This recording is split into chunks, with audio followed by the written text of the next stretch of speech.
A very good morning, ladies and gentlemen and fellow colleagues, and welcome to our local government conversation series. The theme for this platform is reshaping the local government landscape, the road ahead. My name is Leanne Peters, editor of the Municipal Edge, and it's a pleasure to facilitate today's session with you today. At the forefront, I want to acknowledge the hosts who have made or who have pioneered this webinar sessions, the Municipal Edge and the Future Cities Africa. And very special thanks to CIGFARO and SAIGA for the support on these sessions. Also want to, at the very forefront, participants in the sessions, and thank you for the amazing feedback you have given us on the sessions thus far. It's really encouraging to know that we have a generation of public servants that are passionate about transforming local government. Truly, the bottom line is that local government has the ultimate responsibility to its citizens' children. And this platform and platforms like these brings that to the table in terms of reshaping local government for the future. And so we want to thank you all for the participation.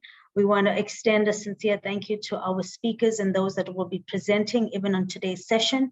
I want to just, for the sake of time, go straight into our welcome and introduction and just share with you how today's sessions will proceed, and thereafter go straight ahead to our presenters. We are on session 3. I know the dates are not correct on this slide, but please note we are not going backwards. We are still on the 18th of Feb, but we are on session 3, which is a part 1 of local government financial management audit outcomes. And we thank you for the sessions before that. Really, we've received amazing feedback of participants being encouraged, learning new things, and really just taking in. Thank you for that. We know that even today's session is going to be a powerful session that is going to help us reshape and transform local government. A very special thank you to our platinum sponsor for today's session, which is the Center of Municipal Asset Management. You can read there that they are their aim or their goal and initiative is to foster excellence in municipal asset management, and they have made today's platform possible, so we thank them for that. We know that without partnerships like these and sponsors like these, it's very difficult to be able to present and bring forth such platforms, so we thank them for their contribution in making this possible. Just on a information basis, please note that the latest edition of the Municipal Edge magazine can be attained from our website. It's a special edition with a feature on a leadership corner by our president of CIGFARO, Mrs. Cheryl Reddy. So please, if you have not already received a copy, please go to the website and you can download this for free. Today's session, as mentioned, is on local government financial management outcomes, audit outcomes. And it's going to cover things like understanding the root cause of negative audit outcomes, interventions required to improve audit outcomes, and the role of consultants and in-house officials.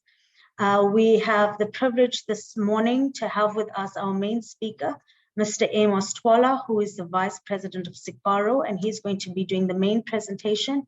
And joining him as for our panel discussions, we have Mr. Zonyane, who is a local government expert. We have Mr. Phillip Rakgwale, who is the president of the Southern African Institute of Government Auditors, and Mr. Bradley Brown, who is a board member of CIGFARO. So indeed, we have a wealth of experience, experts that are going to make tremendous contributions. And I'm going to hand over Mr. Twala, over to you. Well, thank you very much. We welcome the opportunity that is given to CIGFARO so that we can be able today to share, especially on the topics that are going to be covered, the understanding the root cause of negative audit outcomes, the interventions that are required to improve audit outcomes, and the role of consultants and in-house officials. Presentation outline, we're going to look at the role of municipalities in South Africa, understanding the root cause of negative audit outcomes, and the role of consultant and in-house officials, intervention required to improve audit outcomes. That is what we're going to deal with today. Yeah, when you look in terms of the role of municipalities in South Africa, this is just on the historical basis that the current Constitution of the Republic of South Africa, that is Act 108 of 1996, provide the purpose of local government, namely to provide democratic and accountable government for local citizens of South Africa, to provide sustainable services to local citizens, to encourage harmless and healthy surrounding and provide public involvement in local government. That is the role of municipalities in South Africa. Based on this mandate, municipalities have important responsibility towards local communities in providing municipal services, as these are crucial to the progress, expansion, and steadiness of municipalities. Yeah, when you look in terms of vendor that have quoted, assess that there should be effective mechanisms adhering to the statutory and regulatory requirements in place that local municipalities, councils, and the individual who serve on them are accountable for the decisions and actions they take. As many South African municipalities, we all know, that are facing challenges of poor service delivery, that is quoted by Sindane. When we look at the root causes, one of the main challenges that we have in South Africa is the issue of leadership. We need to make sure that we put in leadership that will be able to improve and sustain audit outcome. Effective leadership needs to be in place, both political and administrative, in municipality to improve audit outcome. We have also realized that there's lots of vacant positions in municipalities, especially senior positions, and that influence the audit outcomes that we are receiving on a yearly basis from municipalities.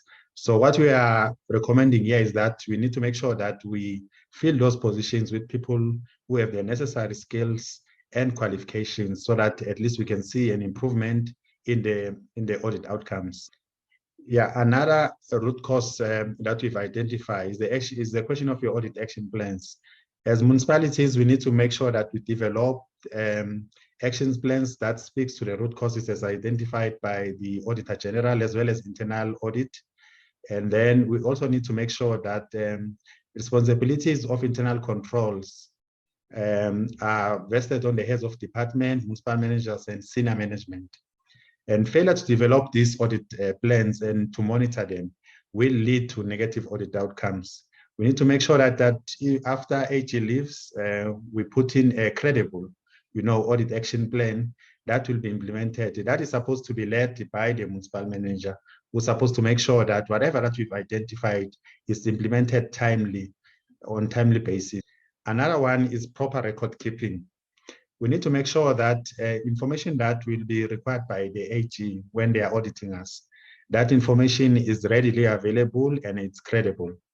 Proper and timely record keeping ensures that complete, relevant, and accurate information is accessible and available to support financials and performance reporting. Sound record keeping will also enable senior management to hold staff accountable for their action. A lack of documentation affects all areas of audit outcome. As you have seen, when we talk about audit outcomes, like for instance, your disclaimers of the qualification, it's because of the documents that maybe AG cannot access when it's needed. They are not readily available, or they do not speak to the information that is on the financial or on the performance information. Okay, another one that is very important, your daily and monthly reconciliation. We need to make sure that there's proper and timely record keeping that will ensure that the information is complete, relevant, and accurate when it's needed by the AG as well as internal audit. And also, as institutions, we need to make sure that sound record keeping will also enable senior management to hold staff accountable for their action. A lack of documentation will affect all areas of okay, I think I've repeated this one, but then we talk about daily reconciliation. We need to make sure that it's in place. Everything that is needed is in place, especially our votes. We need to make sure that they are reconciled on our suspense votes. They are reconciled on daily basis, so that everyone who accesses that information can be sure that it's accurate and readily available. Okay, review and monitor compliance. Auditees should make to should have mechanisms that identify applicable legislation as well as changes to legislation, access the requirements of legislation, and implement processes to ensure and monitor compliance with the legislations. As we know, we have lots of legislations that are changing. We are receiving information from National Treasury on those changes. We need to make sure that those changes are implemented.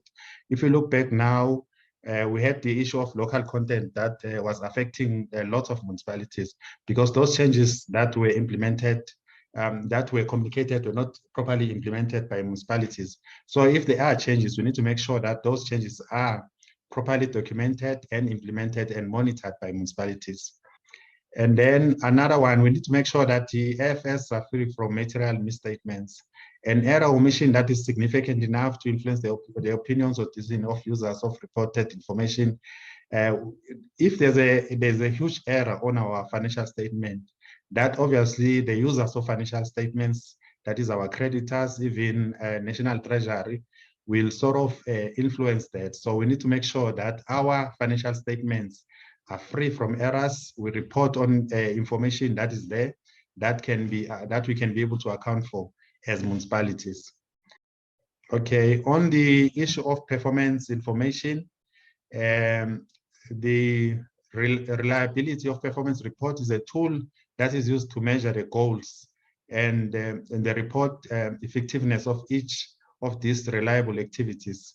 This is also used as a feedback mechanism that will help compare against goals of this project and also help more accurately to set goals of the future.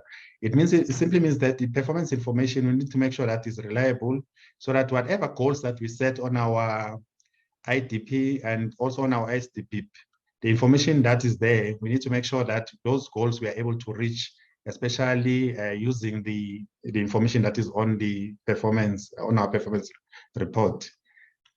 Okay, on the issue of appointment of consultant, considerations that needs to be there on the appointment of consultant, we need to make sure that the skills transfer. Every time we bring new consultants, we need to make sure that on the contract or on the SLA, there's a clause that speaks to skills transfer, because we don't want that to be a permanent arrangement, that every year we bring in consultants and then from there they leave the institution, and then the following year we advertise for the same consultants. So we need to make sure that those skills, there's a clause that will speak to skills transfer. And also we need to make sure that we appoint consultants that are competent, that have the necessary skills. Like the examples that we've made is your post-medical calculation as well as your landfill site calculations that needs to, consultant needs to possess those skills so that at least when AG comes, we know that those calculations are correct. Okay, thank you very much. As I said earlier, that if you look in terms of the AG reports that we are receiving on a yearly basis, they are pointing to one thing, to say as municipalities, we are appointing consultants and then there's no skills transfer and we are spending a lot of money. But that does not translate to the quality of financial statements that we are receiving on a yearly basis. I've also looked at the 3 E's that we need to look at when we appoint consultants.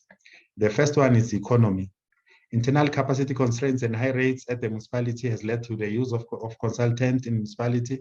However, as municipalities before appointment, we need to develop strategic, planning documents to say this is what is going to be done by the consultant, so that we can easily monitor them. Those strategic documents, they need to be communicated with the consultants before they even start.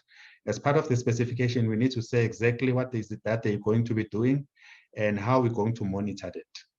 Another one is effectiveness. As municipalities, we need to analyze our project to determine whether the desired objectives are achieved. That is what we need to do. Before we can even pay the consultant, we need to make sure that we measure it before we make the payments to the consultants. And then efficiency. Our consultants are not monitored on yearly basis. So that means every year they come to our municipalities and then they perform those projects and then they leave. We pay them the money or the amount that we have charged, that they have charged, but we do not necessarily monitor if the project was successful, it did meet the objectives. Okay, on interventions, what we've highlighted is that we need to make sure that we appoint skilled employees with necessary skills. We need to make sure that we develop proper action plans after proper root cause have been identified. And then we need to make sure that there's proper record keeping for easy access of records by IA and AG. And then we need to make sure that the core work is not outsourced or co-sourced, is supposed to be performed internally. And then financial year is supposed to be driven by the municipal manager, especially when we do your financial year end. When we have developed the steps or the programs that is supposed to be undertaken, that is supposed to be driven by the municipal manager. And then we also need to make sure that we implement the issues of consequence management for non-performance. You will find that there are officials that are supposed to be performing certain tasks, but they have not performed those tasks. So as municipalities, we need to make sure that there's consequence management. And then another one that is very important is to address the findings that have been raised in the previous financial year. We need to make sure that those findings are properly addressed so that we do not have repetitive findings from the AG. And then reliable monthly reporting, especially your section 71. We're supposed also to have your peer review and external review that needs to be performed. So those are the interventions that we need to put in place to make sure that we improve our audit outcomes. Okay, no, thank you very much. That brings us to the end of our presentation. As already explained that on our panel, we have other panel members.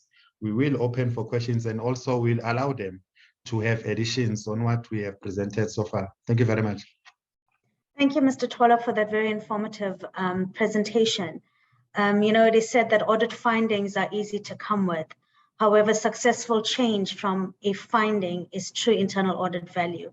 And I think that is what is key in terms of not just the audit outcomes, but really beginning to implement and execute the constructive change that is needed.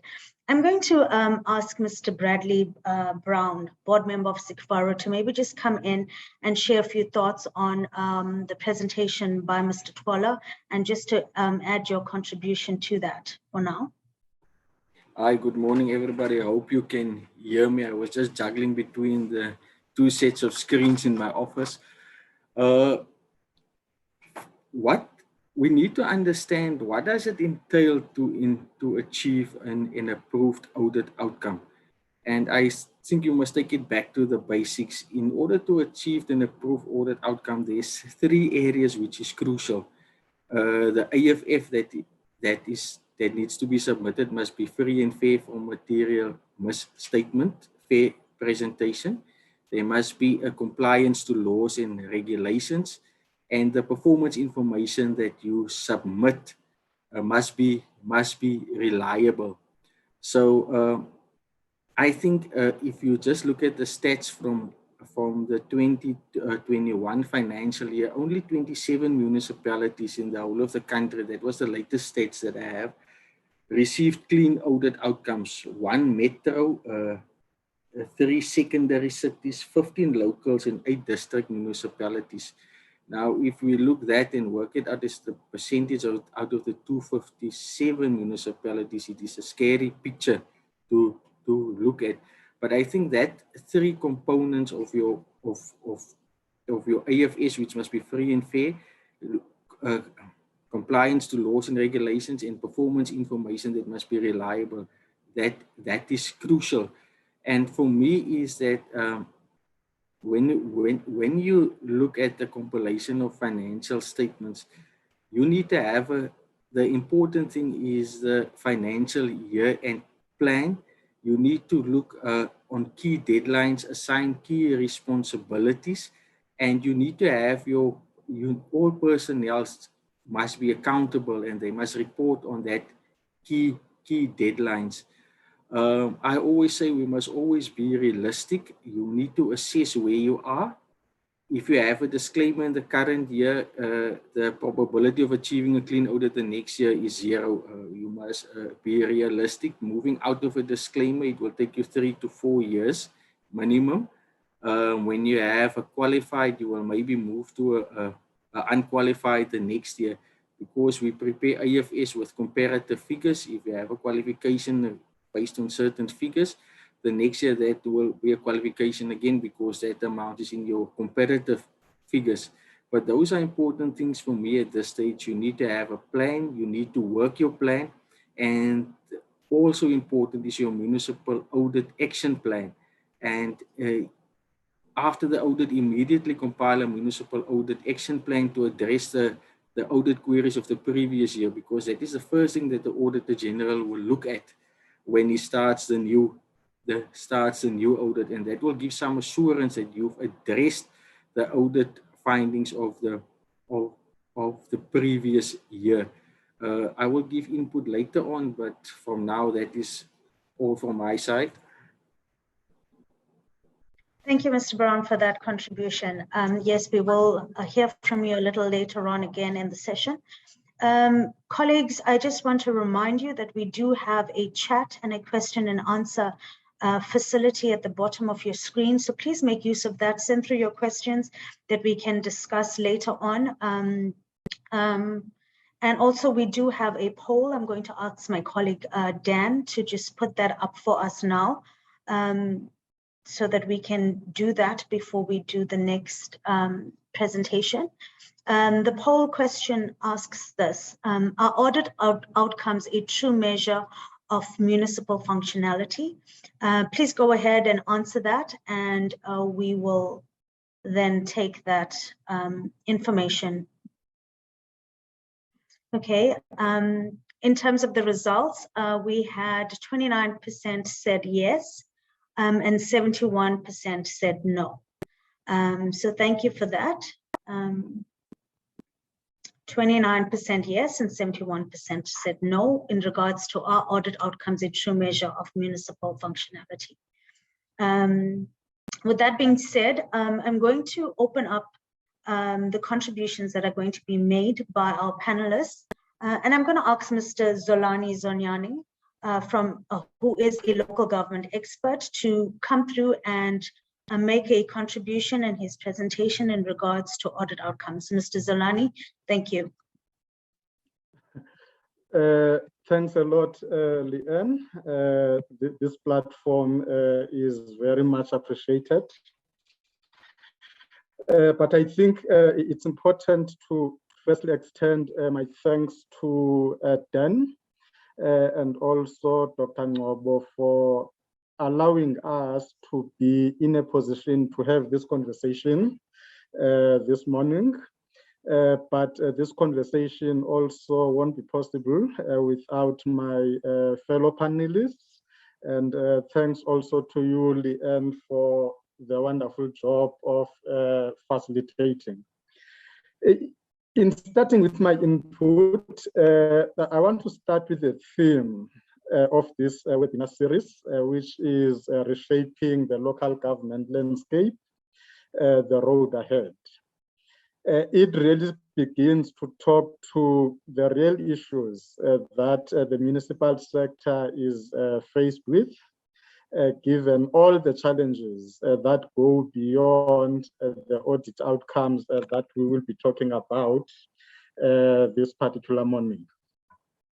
And Upra Amos, I think he pins it to the head when, amongst others, he talks to the issue of leadership as one of the root causes to the negative audit outcomes that we see. But then for me, specifically for this morning, I'll focus mainly on the root cause being leadership, which then results to dysfunctionality in governance structures within municipalities. Because my take is that with poor or no leadership, then governance, we can all agree or even disagree that it becomes a foreign language. It doesn't matter the resources you can invest to say you want to improve governance.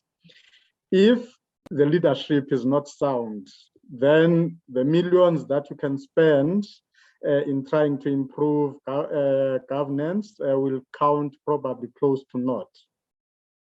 And I want to draw your attention as well to the 2019-2020 Auditor General's report, specifically on the executive summary. It's a 7-page document for those of you who might not have engaged with it. But the Auditor General in that 7-page report mentions leadership 17 times. And whenever leadership is mentioned, I can bet with you the majority of times, it's not really to applaud the leadership that has been demonstrated in that particular financial year.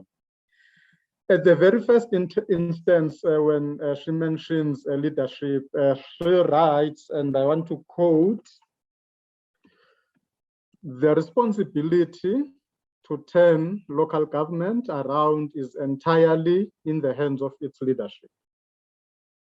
The responsibility to turn local government around is entirely in the hands of its leadership, which is true because without leadership, there's no institution that can survive. It doesn't matter what you do. It doesn't matter what I often call the foot soldiers. You can have the best in the sector in terms of delivering on the mandate of a municipality. But if at the very top, you don't have that sound leadership, then there is a huge problem. And for me, it's not only within municipalities, over and above the local government space, provincial and national government leadership also has a huge role to play in terms of ensuring that the leadership that we talk about is a leadership that is capable to turn local government around. I'll make one example specific when I talk about the provincial or even national government leadership. There is a municipality in the Eastern Cape that has taken provincial government to the High Court for the mere basis of the belief that the provincial government has not done enough in ensuring that that specific municipality has implemented the financial recovery plan. For me, if I was in that position, getting that particular challenge, I would have probably started to implement what the law requires instead of me trying to fight that particular organization, which is basically raising, I think it's fair issues. And as I've been following that case, the provincial government has lost that particular case, but I know that there will be an appeal on that one. On the interventions to improve audit outcomes, I've always had a problem. Yes, but Amos also mentioned the audit action plans. For me, they are not enough in terms of being a mechanism in trying to turn the situation around, because they tend to address the recurrence or recurring failures that have already occurred in the previous year. And they are usually compiled more or less 6 or 7 months in a year, which is the new year, talking about the issues that occurred in the previous year. And the chances are some of those occurrences have recurred in the current financial year. So already that tells us that if the audit action plans alone can be a tool that we'll rely on, we will forever missing the point of trying to address or trying to ensure that we've got improved audit outcomes. And as I'm going to talk to a specific case study, if I can put it that way, I see also in the attendees, I've got my colleagues from the Western Cape. I was once a foot soldier there. And I've worked closely with Bradley as well when he was still in Bradley Valley. In the Western Cape, there is a proactive approach that was adopted way back in the day, which was called the Municipal Governance Review and Outlook, which really seeks to deal with governance-related issues without really waiting or looking for the audit outcomes. Yes, audit outcomes, your annual financial statements, your annual reports, your in-year reports, and any type of report or information that is available. It formed the basis of that report. Then the MCRO, as we used to call it, it then improved, which means it evolved to an electronic tool, which was a governance action plans, which was mainly municipal self-assessment. Because even then, what we did as the Western Cape through the governance action plans was to also take the municipal financial management capability maturity model reports that were developed by National Treasury. It might have been around 2015, 2016, where the outcomes of those particular assessments were then infused to the governance action plans, which were the self-assessments of municipalities, to ensure that whatever issues that NT might have raised in those particular reports, there are action plans that are developed to ensure that they contribute towards improving governance in municipalities. It is not a surprise to me, as I'm engaging with you this morning, that in the 2019-2020 audit, the Western Cape had about 14 clean audits. It's almost 50% of the Western Cape municipalities. And in almost every audit, Western Cape is always a shining star. It's not something that has happened overnight. From where I'm sitting, and as I've indicated, I've got my colleagues that are attending. I've got Bradley as my fellow panelist.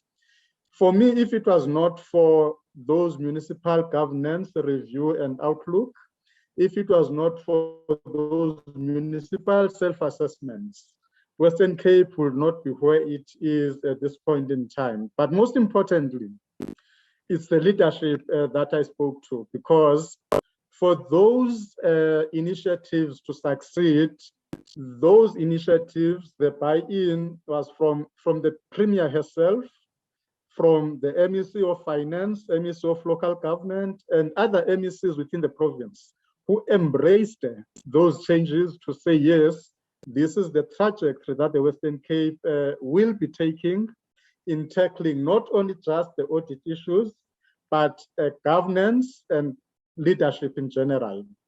And I often say it would be best for, firstly, other provinces to learn from the Western Cape, but most importantly, other municipalities to learn from other municipalities from the Western Cape in terms of the winnable or the winning solution. And in the same executive summary, as I round up the interventions, there is a subheading by Auditor General that says a call to leadership. And she further writes, and I'll quote, specifically when she addresses leadership at a mayoral or a council level, open quote, tone at the top, ethical and courageous leadership, service orientation, good governance, and accountability. As I've indicated earlier on, the leadership starts at that particular level within a municipal setup. For an example, I might be having Bradley as an excellent and exceptional CFO. But if at the mayoral or council level, we don't have these values of leadership, then again, I can tell you, we can forget about improving governance in general, but ultimately tackling the negative audit outcomes that we often see in the audit reports. As I get to the role of the consultants and also the in-house officials, I want to start by just a definition of a consultant. And that definition comes from the Cambridge Dictionary, which defines a consultant as a person who is a specialist in a particular subject. And that person's job is to give advice and information, and in our case, to municipalities as organizations and entities. I want us to just flag a couple of key words or phrases in that definition. It's a specialist, and then there must be a specific subject to which that specialist subscribes to. But most importantly, listen to this, is to give advice and information. But we often see, and we can agree or disagree, consultants who assume the responsibilities of municipal officials. It's something that we see often on a daily basis, which is problematic in itself.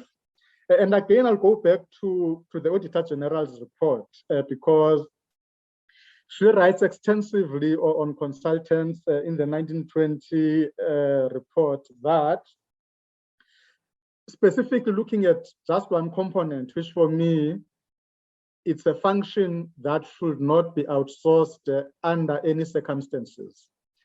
She says financial reporting consultants have become permanent features in the financial reporting processes of municipalities. The question that I would pose, if the consultants then tend to play or are playing that vital role when it comes to reporting, what are the officials that are employed to be doing reporting are doing? Because in some cases, it's not the case of vacancies within municipalities. You have officials that are within the system. You have the consultants that are paid to do the job that is supposed to be done by officials, which I think those are some of the questions we need to ask ourselves and then start to come up with solutions to say, how do we turn the tide around to take the ownership as the practitioners to ensure that we deliver on our roles. She further writes in her report that the consultants, which then talks to the very same point I just made, were used to bridge a vacancy gap, which should not be the case. At the rest, they were appointed to provide skills the finance unit did not have. If you look at reporting, or reporting is even at the tail end, you look at planning, you look at budgeting, you look at reporting. Those are key elements within the evolution of a municipality. To have a consultant that is embedded in the system to perform those tasks, for me, it tells me we have a huge problem. And she further writes to say what is concerning, however, is that the use of consultants was not necessarily effective. There might be consultants in the system, but she says their presence did not really bear any fruit. And that's a serious problem. It goes back to the issue I raised, Leanne, my fellow panelists and the audience, that for me, the major challenge goes back to the issue of leadership. In some instances where we have in-house officials who do not necessarily have the capacity to deliver. It's a reality. It's not something that I'm making up. If we listen to news, we watch news, we read newspapers, we are often reading about these particular issues, that we have officials within the system that do not necessarily have the capacity and sometimes the capability to deliver on that which they have been employed to deliver on. I think for me, it is high time that we take intentional and effective steps in building the very state capacity that is being envisaged in the National Development Plan. But what would be the recommendation that I would make as I'm closing? If you are entrusted, for an example, with a position to directly build a capacity in a municipality or any organization or administration of a municipality, it is rather time to take the action to ensure that we build a sustainable human capital that will sustain our municipalities, to actually turn the tide around, not only on audit, but on governance in general. On that note, Leanne, let me pause there, and we will engage with our audience and my fellow panelists as we go along in this conversation. Thanks a lot. Thank you, Mr. Zolani, for that really, really in-depth contribution. I think you have hit the nail on the head in terms of speaking of what is needed in terms of leadership. Truly, I think if we want to see any outcome change on the ground, it has to start from the head.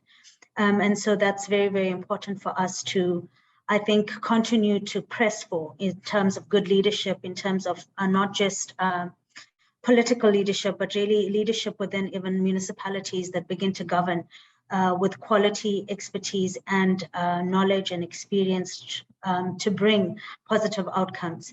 With that being said, I'm going to now ask Mr. Phillip, Southern African Institute of Government Auditors, to come through and make his contribution in terms of audit outcomes and what has already been presented on today's platform. Thank you for the contribution of other panel members and also to be invited here.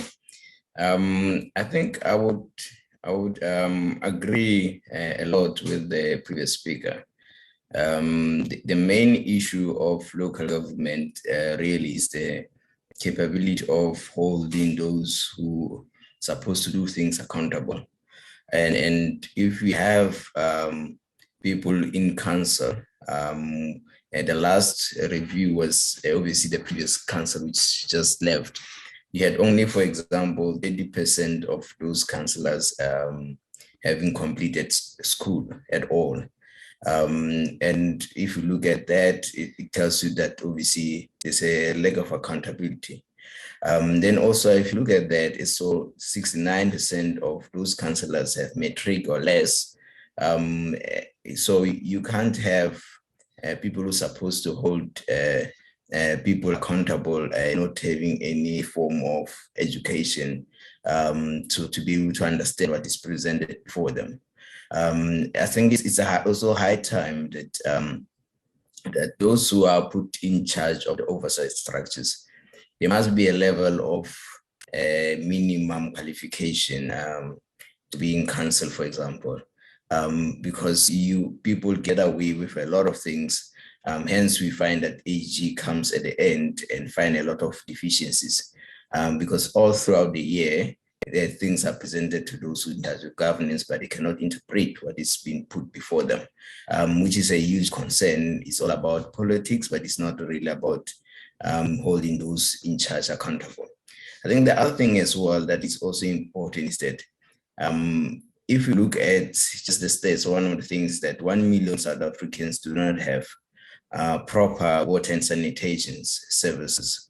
And it tells you that it's not only not about financials that we talk about here, because we can go at length in terms of financial management and the accounting and the disclaimers that we see out there. But the problem is that it goes back to the basics. So I agree with those more to say, as much as we can measure the clean audits and so forth, it really is not a measure to the difference it has to make in the ordinary lives of the people out there. So I think it's important to really look at that picture, which obviously talks to the reporting and the focus of obviously the framework that we report on in local government. Does it really matter if you really have complied with all the CRAP standards that are out there without you being able to offer services to ordinary citizens? I think the other thing as well that is important is just obviously just to reflect back on the clean audits. It's important also to reflect that actually in the 5 years that is passed, we've regressed. In the first year when the previous council took over, we had 33 clean audits. When they left, we had 27 clean audits. So it is a regression. We're going actually backwards to where we were. And the other thing as well, I think that's important is that you've got 79 billion of irregular expenditure. that is not being condoned or written off, and there's no consequence management regarding that. So it goes back to what I said in the beginning. If those who are supposed to hold people accountable don't understand what is put before them, it becomes a bit of a challenge as well to hold them accountable, because there can be all sorts of terminology that I can put in there and that they might not be able to understand. For example, if you say the tender did not go through the procurement process in terms of competitive bidding, they might not really understand what does that mean. So there's a whole lot of capacity issues obviously at the oversight level, which obviously goes to senior management in the various municipalities, which the previous steps that have been made obviously in years before, which is I think 5 years or so, it indicated that most CFOs don't have the minimum qualifications as well to occupy those jobs. So it tells you that the things that we see in terms of audit outcomes is not a coincidence. Things that we see obviously in terms of service delivery is not just by chance that it happens. So I think it's very important that we look at the issue of capacity and also the issue of lack of holding those in charge of governance accountable. So I think we can spend the whole day talking about that. But if we don't address this issue of what we need in terms of capacity, it becomes a big issue. Like I said, I've spoken to the issue of irregular expenditure, that obviously majority of it, if only 2% has been dealt with of the 79 billion. And I think it's important also to zoom to some of the things there. Where is the most important issues when it comes to supply chain, for example? Because really, I would like to focus there, because this then directly affect what you call your service delivery. For example, if you look at the regular expenditure and most contributors, if you look at it, you look at Limpopo, Northwest, obviously, and Gauteng, surprisingly, and KZN and Eastern Cape.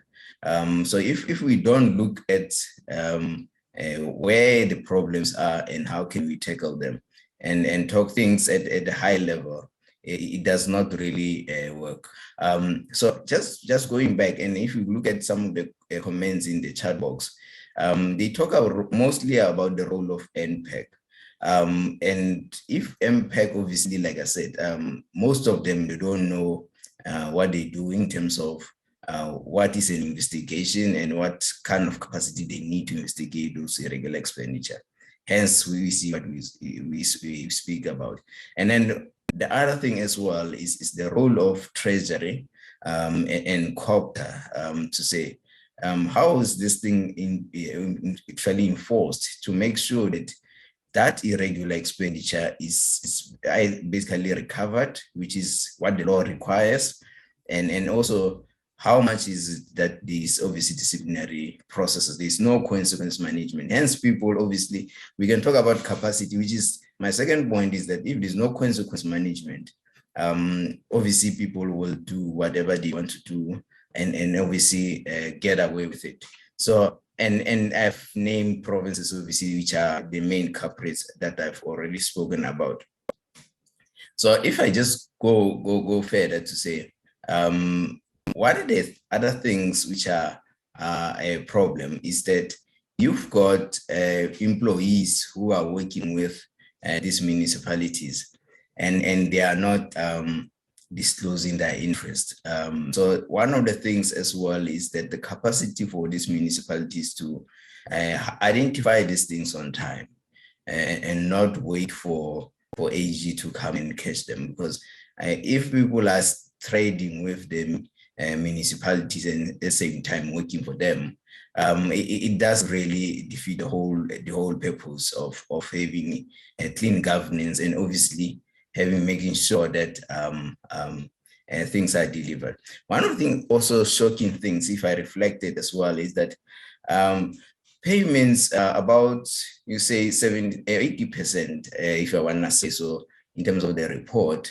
Payments were made despite that there was poor service delivery, which talks to many things. Obviously, most of the things are politicized.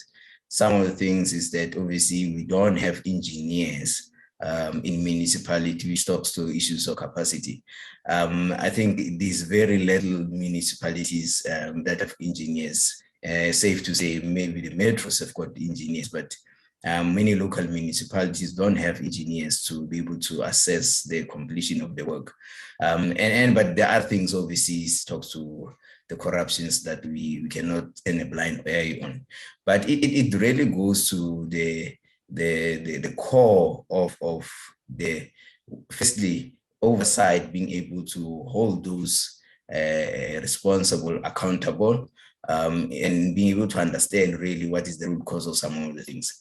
And obviously representing the needs of the communities out there, which is sad, because if those who are elected into these places of oversight, and they are unable to hold those who are accountable, those who in charge of governance accountable, it becomes a very difficult thing. I think the other thing as well, which is important in terms of those drivers of internal controls, in terms of the report, is that you see that only 21% of all municipalities have had some kind of good financial and performance management.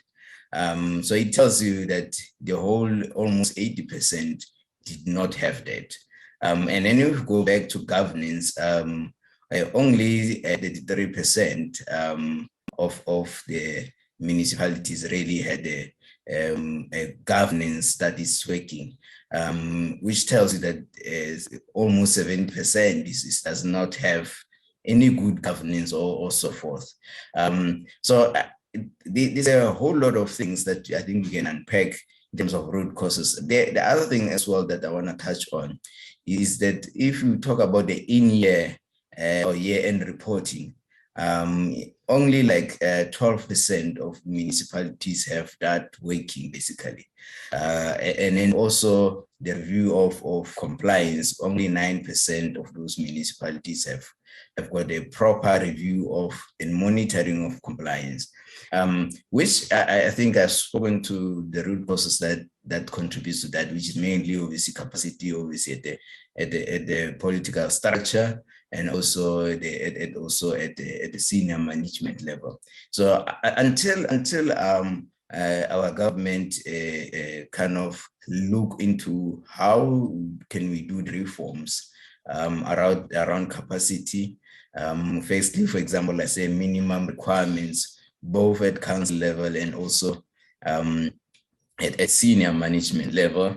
And obviously the other thing as well that I would really want to challenge your cocktail and them is that, yes, it's important to have threshold around remuneration, but small municipalities, they are being in terms of remuneration threshold, they cannot appoint people at senior management, for example, with a certain package, which obviously defeats the whole purpose to say, if I'm Phillip Rakgwale, I cannot go to some small municipality in the Northwest because my package cannot be able to be afforded there. So it means the system itself, we need to have a look at it to say the scarce skills that is needed in those municipalities, how can we be able to attract it with the relevant packages and take people there, so that the things that we speak about in terms of financial management and performance management and governance, they are able to be addressed. So those are the things that I think it's important. And one other thing as well, which is inherent to the system, is the issues also of the financial reporting framework for municipalities, which is far more complicated than departments in provinces and national. Why can we have a look at that? Is it something that we are obliged to have, or is it something that Treasury can have a look at this, because if you take a small municipality, like I spoke to you, obviously they don't have qualified people. Like I said, firstly, obviously failure of oversight. Secondly, obviously the constraint of attracting relevant talent because of remuneration and so forth. So it's very unattractive for professionals like us to be able to go to those municipalities. So why can't the financial reporting be looked at to say, is it relevant for those municipalities, which is majority, obviously they are very poor, as we see the stats that we can speak the whole day about. Is it something that a treasury can have a look at it?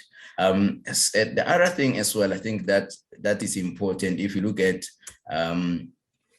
some of the systems that we have, most of municipalities, they've got very, very poor IT, which obviously goes to say some of the things can be able to be easily manipulated in terms of the financial reporting, in terms of the bank accounts that cannot be verified. We've seen, I think, about 1 billion cannot be verified at all in the municipalities. There's no account of 1 billion rand. I'm not, in this case, I'm not talking about the irregular expenditure. I'm talking about the money that the Auditor General could not express any opinion at all whether that money was used for anything. So the things that if you look at that, only 3% of municipalities really have what you call good IT systems, and obviously you can, it's only 2 out of all the municipalities, and you can also say maybe that is more attributed to those who have capacity like the metros. So it's a really concerning picture to say. I think government as a whole, there needs to be what you call the issue of the reforms that needs, much needed reforms that needed to be at municipality level. I think just to put it out there, I think the other thing as well, it's not also only about the threshold, it's also about the budgetary reforms that need to happen in terms of whether this the budgets, the way municipalities are funded, are they funded the way they should be funded? Because if you have about 10% or less of the national fiscus going to municipalities, and the majority of those going to provinces and national, are you really resolving the problem of the plights of our people in terms of service delivery, and also the much needed funds to appoint the relevant staff and the capacity that we much needed at local government? So there is that failure in the system. As much as we can blame municipalities as well, in terms of obviously them not doing the right things, the issues of ethics is out there. But that can be addressed if we have obviously some of the constraints be removed from the system totally.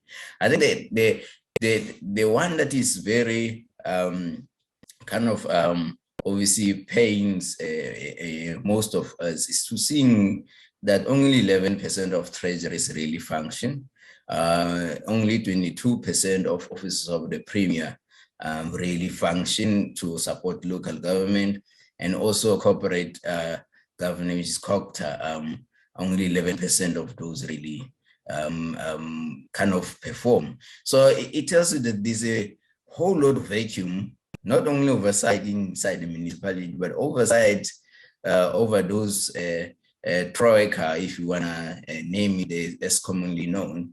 Then it tells you that we are in a very poor state. If really government can really look at some of these treasuries, office of the Premier and COGTA, and worst case is that some of the treasuries really don't even have sight over the metros, which is where the most money goes in terms of almost over 250 billion of budget that goes to these metros. So it really tells you that the system really needs to be looked at in totality. And I think we've spoken about the MPEC, which is the ones which is councillors and also sort of things that we can talk about. But I think if Troika, the supporting departments which are not functioning at all, then we are really heading the opposite direction of what needs to happen.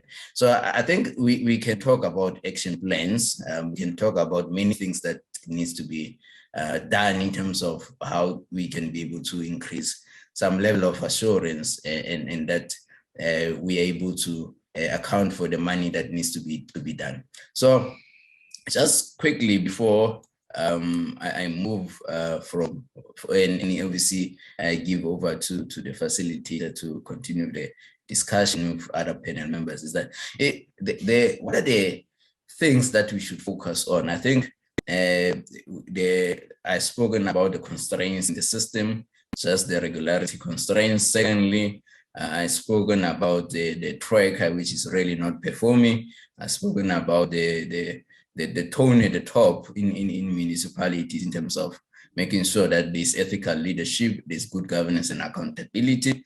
And also I've spoken about the issues of capacity and stabilization of administration. And also I think obviously the strong political leadership is important. I think we've entered a different space now where coalition government are in the space, but if you look at what are the regularity guidelines in terms of how coalitions should be operating, there's absolutely none. So hence there's a lot of instability. Today you've got this government, tomorrow you've got another mayor, and then the next day you've got another municipal manager all the way, and then you've got all sorts of acting senior management. So the citizens are out there to be spectators of what's happening in terms of failure of leadership. And I think as well, I think it's important, which is a systematic issue, the issue of failure to exercise accountability in terms of people accounting for the rents and cents that needs to happen in terms of that irregular expenditure that I've spoken about, the fruitless and wasteful expenditure we see, the unauthorized expenditure that we see out there. So I think the failure of consequence management really also contributes to some of the failures that we see, because people tend to just do their own thing if there's really no consequences. The issue of consultancy, if I just touch on that one, it's one that is got it's a catch-22 situation, because you can have consultants, but if you don't have people to transfer the skills to, it becomes a big issue. Which obviously talks to say, if you've got a CFO who's got a metric, you've never seen accounting standards, how then you start teaching them at that point in time? So I'm not defending consultants, but I'm just saying it also needs to look at the system. Is the system ready for us to remove consultant totally from the system? Obviously, it talks to say we need to capacitate municipal so that we don't see the consultants doing the work of the people who are employed. So fully fledged finance departments are out there, but obviously using consultants to do their work. But it talks that obviously those people don't know what they're doing. So I think it's something that needs to be addressed systematically. And then also the issue that, which is, for me, it's a superficial analysis to say you've got 1 billion cost of consultants, but nothing to show for it. Some of them, they still receive disclaimers. And obviously there's no monitoring mechanism to those consultants, but it's superficial because the underlying is that garbage in, garbage out. If all throughout the year, you've got people who are passing all sorts of journals in the wrong accounts, and obviously supporting document is not there to support certain transaction, you will obviously get a disclaimer. Obviously, if you give me a ledger account that is obviously has no support at all, or an asset register which with no assets which exist, then really they does not addressing the root cause by obviously blaming the preparer of the financial statement. So I think there's need to be a more of a root cause analysis around the consultant and just having a grandstand around the 1 billion cost of consulting. So I think it's something that needs a much bigger discussion around this. So Lynn, I will end it there, and then obviously we can then take it forward in terms of the solutions that we can obviously offer to the challenges that we have. Thank you, Mr. Rakgwale, for that really in-depth and I think vital information that you shared.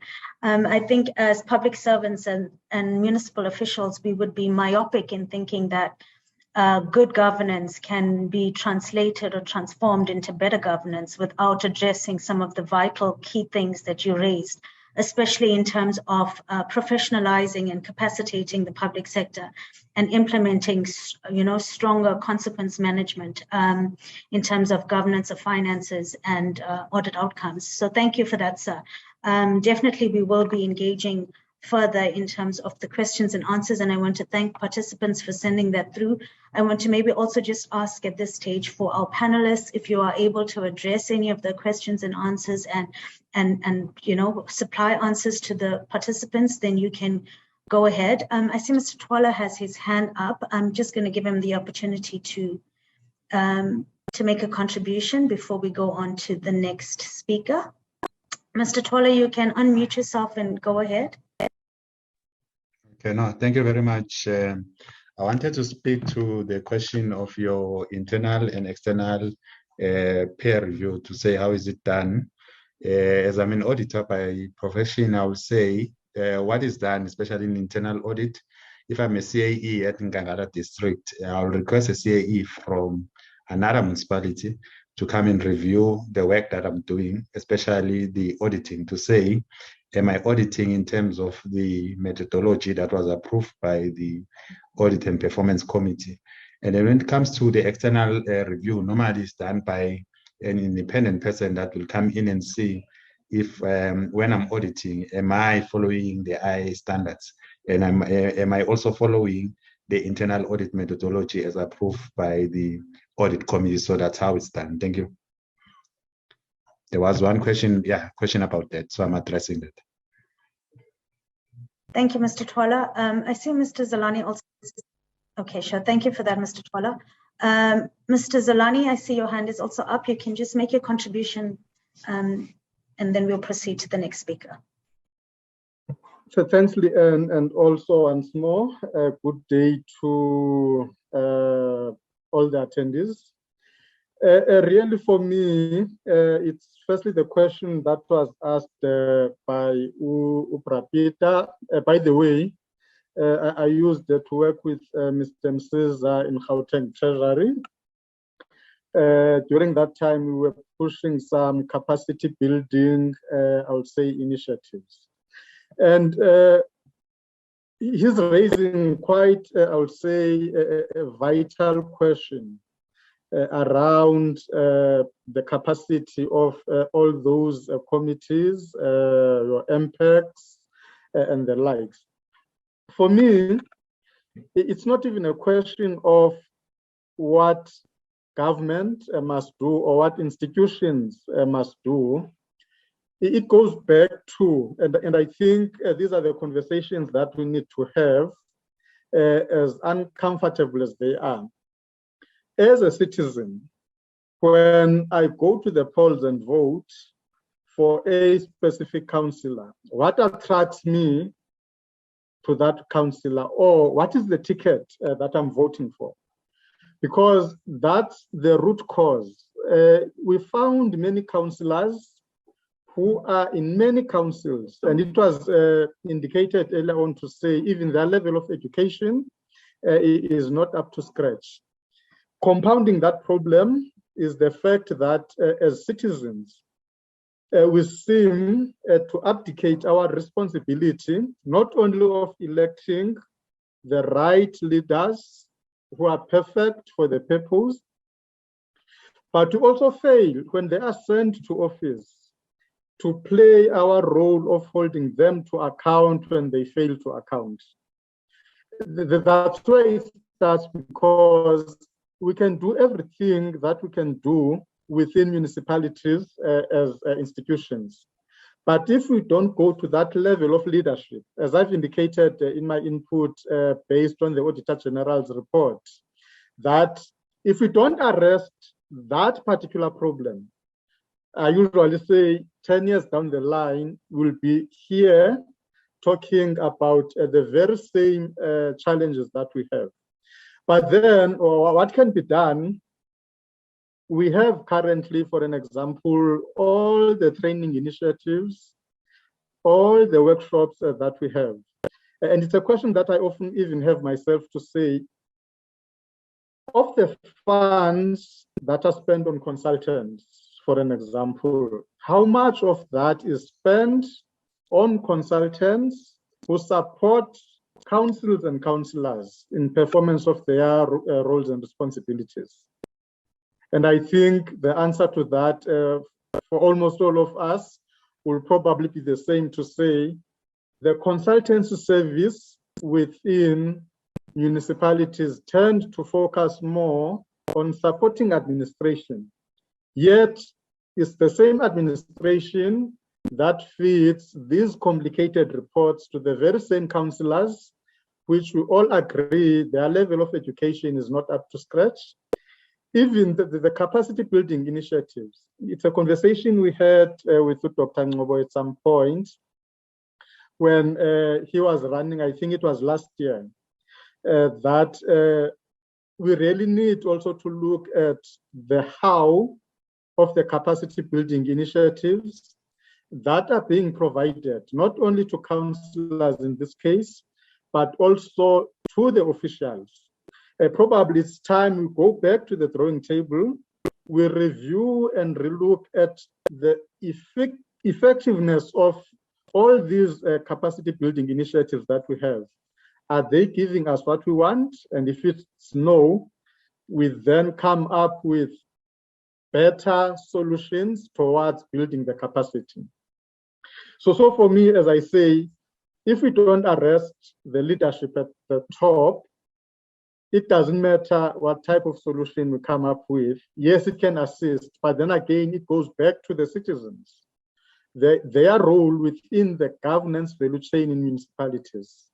And we all know many, which they have demonstrated through staying away from elections, they are saying, no, we don't feel we can participate because of all these other issues that we have. That's one question I wanted to address, but also Offense asked a question about internal audit.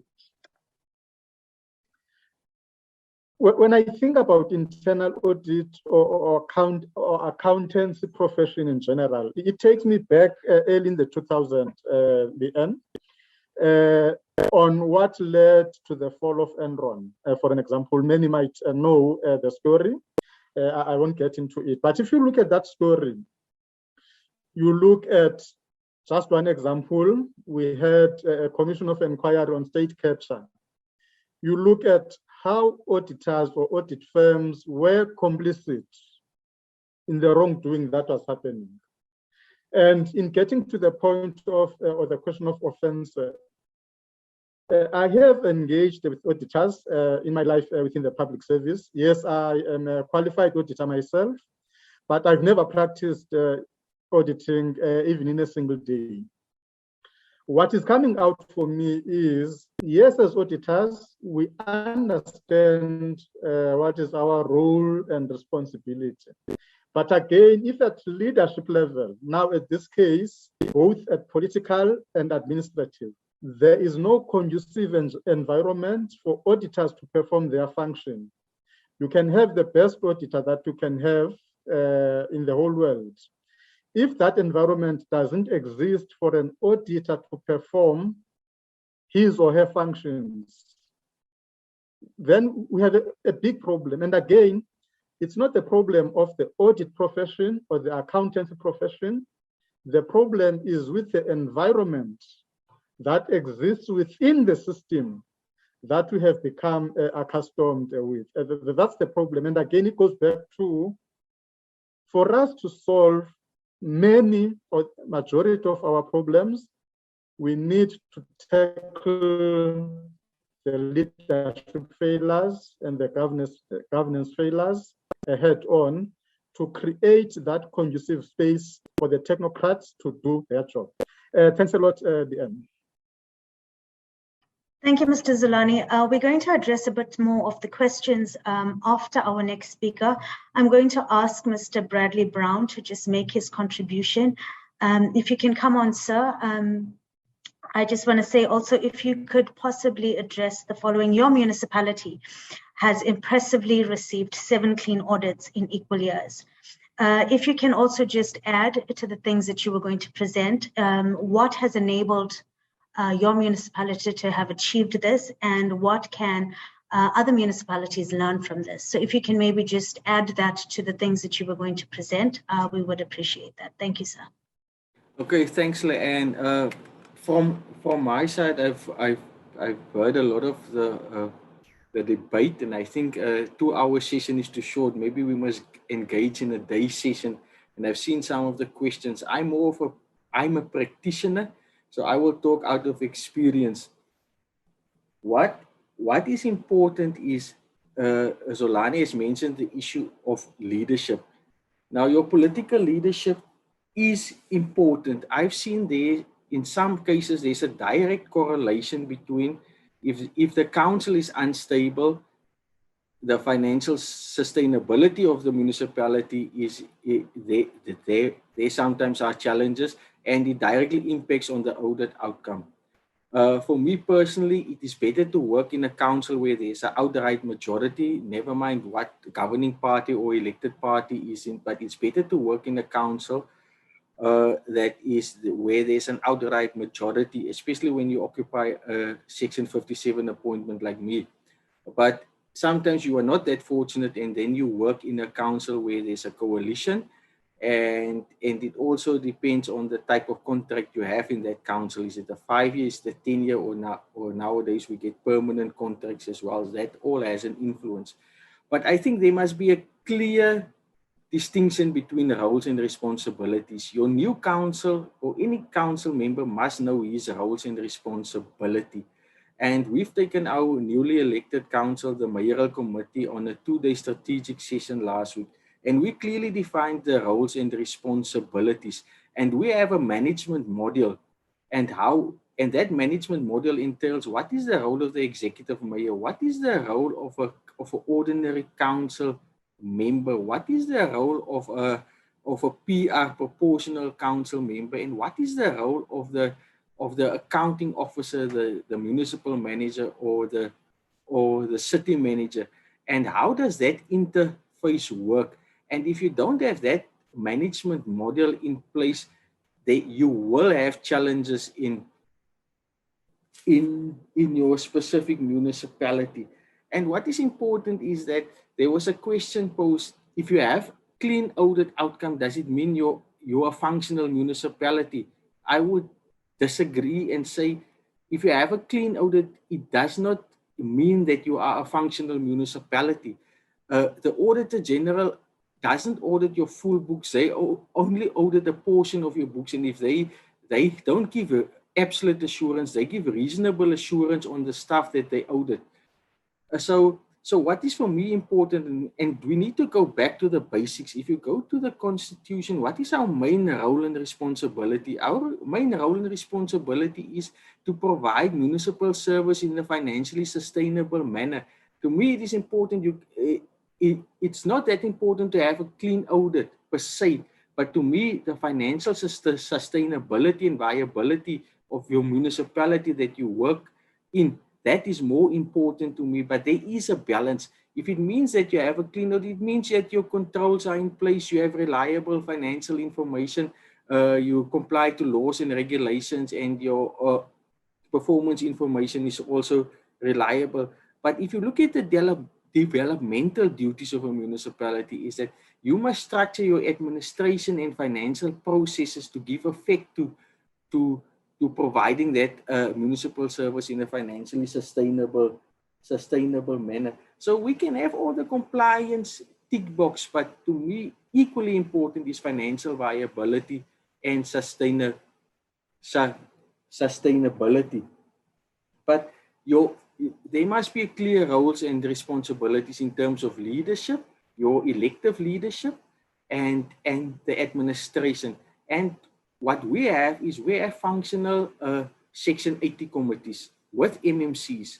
For instance, in my case, I don't speak in a council meeting. Whenever reports are tabled in a council meeting, I don't speak in a council meeting for the basic thing is that I don't have voting rights in a council meeting. Only the elected representative has a voting right in a council meeting. I stop in a mayoral committee meeting. That's the furthest part where I speak. So we've equipped our councillors that he must table his committee's report in council. I assist him, but I don't speak in a council meeting because it's a council report. We've done our part and we don't have voting rights in a council meeting. So we try to equip our councillors in that manner. We have a functional Section 80 committees and a Section 79 committee, which is the impact. And we have an internal audit committee that is very capable and a fraud and risk unit. So those are some of the important things for us. And we have the best legislation in the country. Let us not fool ourselves. South Africa has the best legislative framework, but we are weak on accountability and we lack liability. And that's the issue that we have. We have the Financial Management Act is one of the best pieces of legislation. If we stick to that piece of legislation and the associated regulations that flows out of that legislation and the guidance from National Treasury and Provincial Treasury, we will be able to succeed. But unfortunately, we are weak on accountability and we lack liability, keeping people liable for some of the things that went wrong. That's where we are weak in this country. On the issue of staff and stuff, we have a principle, we do everything in-house. We try to do everything in-house, but not all of the municipalities has that type of resources to do. We compile the financial statements in-house. Fortunately, I am able to compile financial statements. I haven't done it the past 3 years. I only review. But at my previous employers, I was responsible for the compilation of the financial statements. But some municipalities are not that fortunate. That's why I'm advocating the JDMA, the Joint District Management Approach. My recommendation in the Western Cape is that your district municipalities must become center of excellence to assist the smaller municipalities.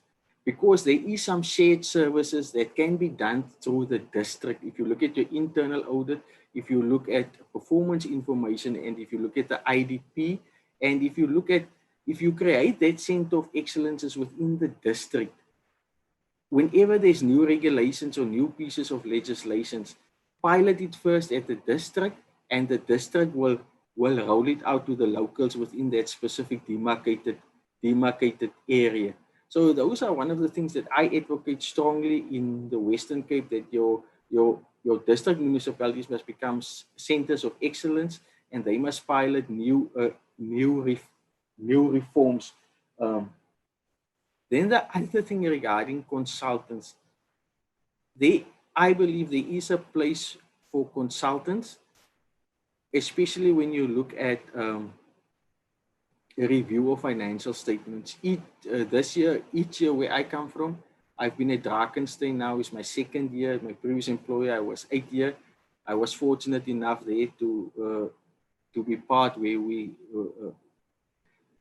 to grow the municipality, and we landed up in the top 20 financially sustainable municipalities in terms of finances. We received 7 out of 8 clean audits.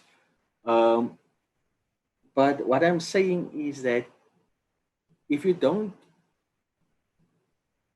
have the capacity in-house, there is a place for consultants, but your tender process must, as if you appoint consultants, you must have a functionality part within your tender which you set out for consultants, and score them on functionality, and they must provide evidence of a proven track record with the achievements, and they must list the municipalities, and they must even have recommendation letters from that municipalities. And then we make use of consultants for the review of our annual financial statements. We have a peer review. We have a good relationship with the City of Cape Town, Swartland Municipality, and Oeverstraat Municipality. Within the second week of August, we sent our IFS we share it among the different municipalities, and we give input. And we set up a Teams meeting, and we talk about things that they've picked up and we've picked up. But during the August, we also submit our financial statements for external review. What that has done this past year, we will manage to reduce our communication of audit findings from the previous financial year by 10 COMFs. I mean, in total, we had 33. The previous year, we had 43. So those are some of the things that we look at. And the other thing is that there were some questions about fruitless, wasteful, and irregular expenditure. I think when I read the Auditor General's report, with respect, everybody thinks when they hear irregular expenditure, they think that money is stolen. Not the case. What are the causes of irregular expenditure? Sometimes we have to unpack that. And in our case, whenever there's an instance of irregular expenditure means, first instance, non-compliance to laws and regulations. Sometimes there's a difference of opinion, legal opinion, and we've had difference of legal opinions, especially in the SCM environment. Now, if there's a difference of opinion and it goes to the audit report, that the whole thing is, sometimes there is valid cases for irregular expenditure, but that also has to be unpacked. Did it cause a financial loss? Were there collusion? Were there fraud and corruption? And that's where we send all our, we have our chief audit executive is responsible for investigating all incidents of irregular expenditure, and then it has to be unpacked. What was the cause of the irregular expenditure? Did it transpire in a financial loss? Must people be reprimanded? Must we follow the route of discipline? So you have to unpack that as well. But in our case, which helps us is that you need to have a plan in mind of what you want to achieve and work your plan. We have a year-end financial plan, which I present to the Finance Portfolio Committee. It is presented to the Audit Committee, and it is presented at a strategic management meeting. And the city manager drives it, and we are all people.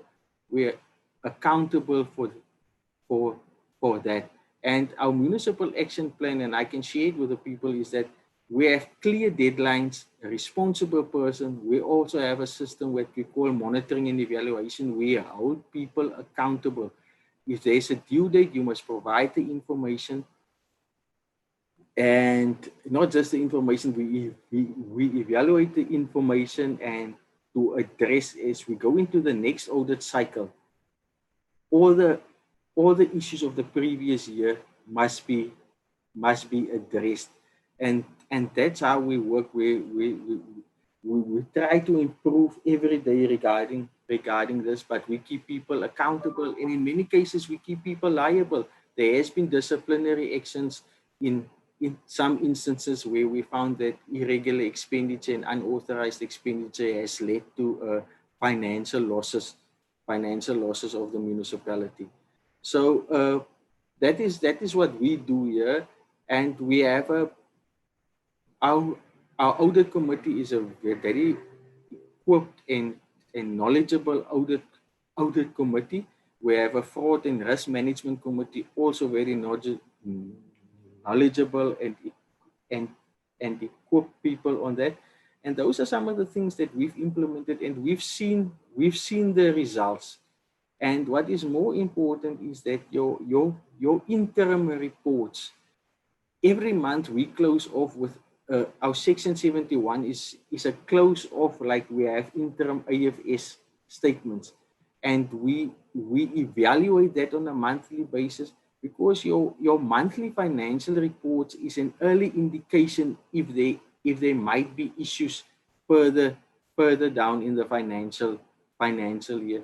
So what I'm saying is that we do have the best legislation, we have the best regulations, we lack on implementation, we lack on accountability, and we don't keep people liable for their actions.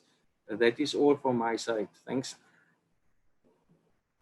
Thank you, sir, for that contribution.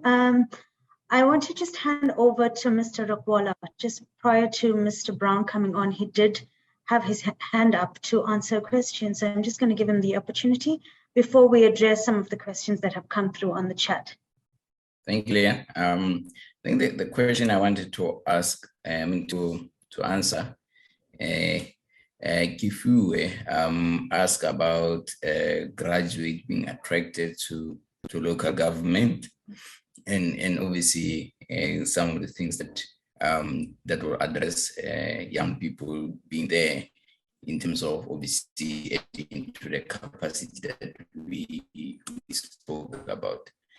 I think the issue of capacity, I think I always maintain that local government, I think the other thing that bodies like our own to come closer to local government, and obviously have that thing of having graduates obviously being able to subscribe to professional bodies, and also those CFOs and those financial officials who are there, who can also subscribe to being part of the professional bodies, us or any other professional body, and so that we can be able to have skilled officials in order obviously to make sure that people obviously are upgraded in terms of education, and obviously there's that continuous professional development in terms of continuous training and courses and so forth. I think that's the biggest thing that is lacking as well. And one of the things as well, if we can just call on municipalities as well to be able to pay for subscription to professional bodies for these officials. I think what also lacking a lot is municipalities don't pay for this professional fees. So which obviously you cannot blame some of the officials not being able to afford to be in professional bodies. So I think that's the key part, because otherwise you have somebody who's finished degree 20 years ago, but they don't have any professional qualification in terms of professional bodies. It becomes difficult. And obviously the other thing as well is the issues of ethics that goes along to be associated with professional body. And then the other thing as well is that these municipalities, one of the things that I think also, if you talk about these seaters, for example, if different seaters can work with professional bodies to be able to make municipalities a place of training, similar to what you find, for example, in the firms, the audit firms, similar to what you find in the Auditor General, similar to what you'll find in Treasury, for example, so that these municipalities breed their own professionals who will obviously be familiar with their own processes. I think that's the most important part, that you have professional bodies obviously in collaboration with these municipalities and government in order to be able to turn around the situation there, and obviously the much needed funding from your facet and them are able to be obviously collaborating in terms of that. I think that's the most important part. Otherwise we can talk about capacity, but if we don't have really tangible role players that are needed for the real solutions to come through, then we will be here in 5 years' time talking about the same thing. So I think it's just those practical steps that are needed for CFOs and finance officials and anyone else obviously who's in the municipality to be capacitated into the real thing. I think the other thing as well that I want to talk about capacity is that one of the things that we don't have a picture in terms of what is the capacity gap in the public sector, especially local government. We don't know how many of the accounting officers, for example, have got their prerequisite qualification, CFO, senior management, and so forth. So I think there needs to be also a skills analysis, obviously either performed by municipalities for capacity or the caucus and treasury to make sure that we know what's the real root causes and how can be addressed. The other one also is the issues of then obviously that will be then followed by targeted training, either at supply chain practitioners or also engineering training, and also budgetary and planning that we also talk about. And also I think the other thing as well is also training of councillors. I think it's also very important. And I think the professionalization of local government, I think should be at the top of the agenda of obviously government. I think I've spoken at the practical steps as well. I think the other thing as well that is important is that there needs to be also a discussion which sometimes becomes very difficult to have, which is the intimidation, threats and intimidation of officials working in municipalities. So if they don't do what they are told to do, especially I'll coin it illegal instructions, which they refuse to take. This is a very sad scenario that some of them are killed, some of them are threatened.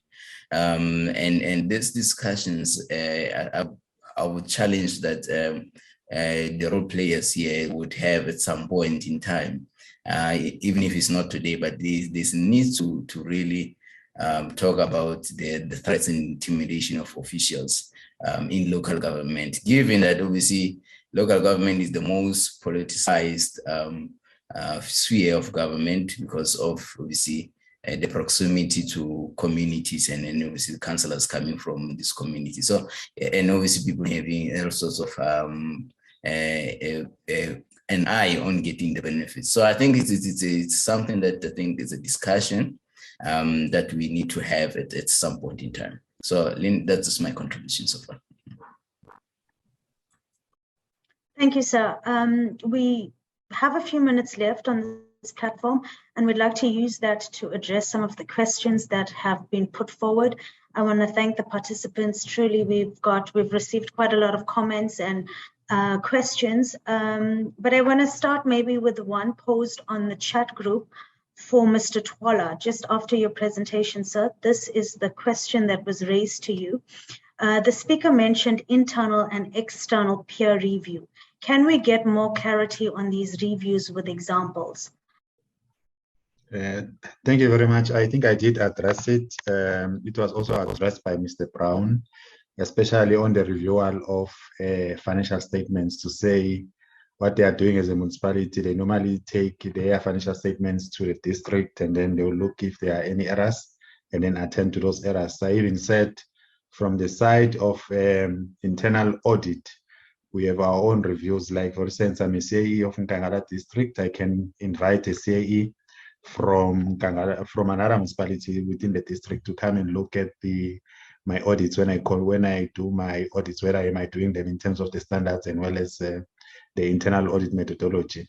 I even said that in cases where there's still another review that can be done, it can be done by someone from an external independent person who can also look whether if I audit, am I auditing in terms of the standards as well as the internal audit methodology. So those are the kind of reviews that we're talking about. Thank you very much. I'm going to open up the question answer. One of the questions that was asked also was, what support mechanisms are there for experienced AOs who have to deal with inexperienced AG staff and arbitrary findings from the AG? What support mechanisms are there in place? Look, not really talking on behalf of the Auditor General, but as far as I know, they've got a a complaint mechanism. You can lodge a complaint and it can be dealt with through their own quality process and escalation process. They also have an escalation process in place to be able to address that.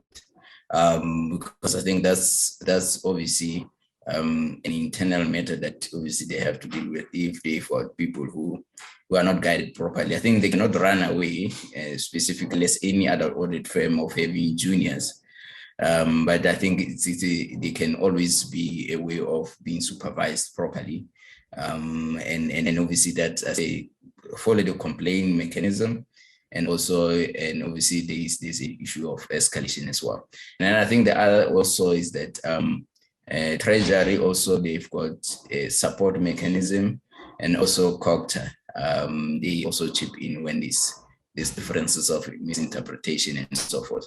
So I don't think it's something that these avenues that I've already spoken about that can be utilized. And if you utilize properly, things really are at a point where some of these opinions are taken to court, which is really not necessary if you look at the mechanism which are in place. Yeah, I think that's basically it from me.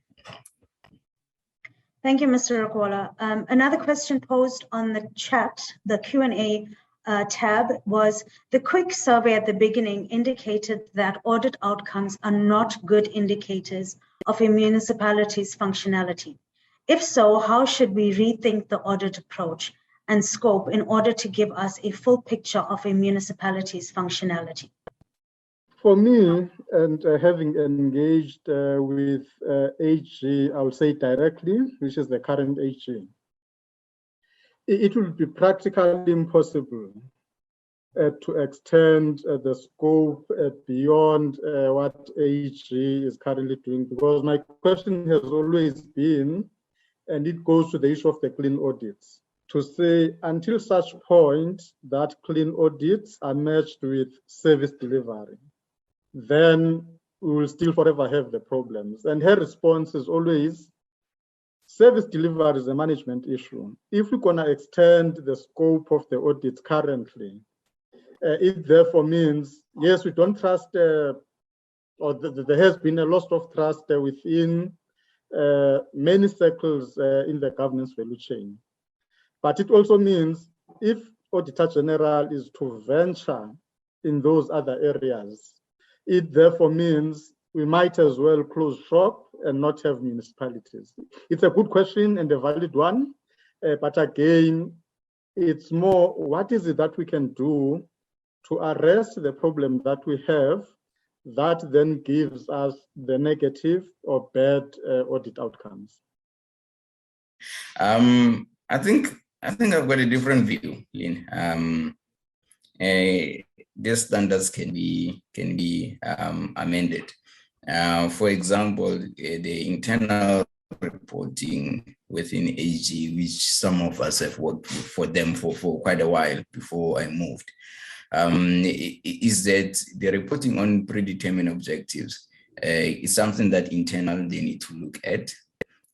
Because the question that they need to answer here is that is the service delivery done, and did we get value for money for it? It's something that can be done by the Auditor General if they employ the right people. Normally we call them performance auditors, which is people not necessarily accountants, but people who are engineers, for example, people from medical profession, people from education profession, which they can be hired by Auditor General to be able to enable them to express such. So I think for me, it's a defensive answer to say it cannot be done. For me, it can be done. So as much as we focus now on the amendments of the Public Audit Act, which is material irregularities, to hold people accountable, I think same can be applied to predetermined objectives, which can really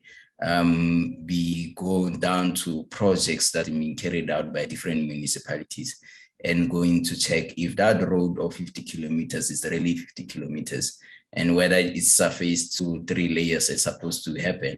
But you've got adequate people in your team, like engineers, you're able to highlight that. So, and there's that unit in the Auditor General. It just needs to be out there, obviously, in terms of the reporting and be able to incorporate this performance audit into the reporting aspect of things. So there is possible. So it's just not done. Yeah. Thanks once more, Leanne. It's probably something that I want to pose to Phillip, as he just answered, specifically on the answer that he just answered. If yes, it can be done, and I think in the interactions with AG, it's not a case that it cannot be done. But number one, it says AG must look at increasing its capacity, as you correctly say, but also the danger, it is to say all those governance structures within municipalities that ought to play that role. We are saying it's okay if you don't play that role. AG is there. Indirectly, that's the message. That's the message that we are sending, because even on financial performance, which Auditor General mostly focuses on, if we had good governance structures within municipalities, we had good internal audit functions, you can name them, probably the clean audits will be more than what we have at the present moment. But to add more, to say, okay, focus on service delivery matters, which can be done, we are saying the failures within municipalities as institutions, we are indirectly saying it can go on as long as Auditor General will come and audit and give you a report. And I think even her response was more along those lines, to say we increase the scope of the audit. By default, we are sending the wrong message to say we are okay with the status quo. Thanks, Leanne. Thank you, Mr. Zolani. I think before we go to closing statements, we're just going to quickly do a second poll. I'm going to ask Dan to just put that up. And the question is, in your view, what's the main cause of poor audit opinions in local government? In your view, what's the main cause of poor audit opinions in local government? You can go ahead and answer that. Okay, in terms of the results for this question, in your view, what's the main cause of poor audit opinions in local government? 37% of you said political interference in administration, 19% incompetent finance officials, and 44%, which is the majority, municipal management disregarding legislative precepts.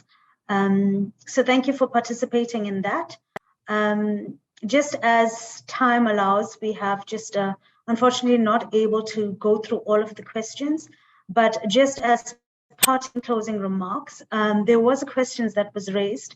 The panel has raised the problems relating to the governance of municipalities, but what about possible solutions or actions that need to be implemented?